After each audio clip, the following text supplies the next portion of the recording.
تاریخ گواہ ہے، بچے جب بھی نانی کے گھر سے ہو کر آتے ہیں دادی اماں کو کمزور ہی نظر آتے ہیں۔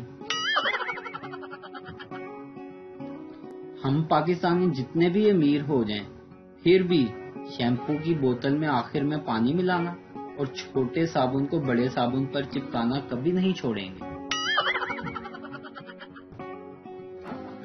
ایک شخص ماہر نفسیات کے پاس گیا اور کہا کہ وہ شدید احساس کمتری کا شکار ہے اور اسے اپنا آپ گھٹیا لگتا ہے۔ ماہر نفسیات نے 2 گھنٹے تک اس کے خیالات اور نظریات پر کھل کے بات چیت کی اور مسلسل نوٹس لیتا رہا۔ گفتگو ختم کرتے ہوئے ماہر نفسیات نے اس کے کندھے کو تھپتھپاتے ہوئے کہا، بات یہ ہے بھائی، تمہیں کوئی احساس کمتری نہیں ہے، بلکہ تم ہو ہی گھٹیا انسان۔ نوکری ڈھونڈنے والوں کو جلد ہی سمجھ آ جاتی ہے کہ یونیورسٹی والے ڈگری کو پائپ کی طرح گول کر کے کیوں دیتے ہیں۔ بیوی: سنتے ہو جی؟ شوہر: کیا ہے؟ بیوی: پڑوس والوں کی بیٹی نے ریاضی میں 99% نمبر لے کر آئی ہے۔ شوہر بولا، تو پھر 1 نمبر کہاں گیا؟ بیوی: وہ اپنا بیٹا لے کر آیا ہے۔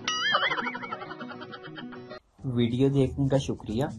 لائک کیجیے ہمارا پیج NTV اردو اور ویڈیو پسند آئے اسے ضرور شیئر کیجیے۔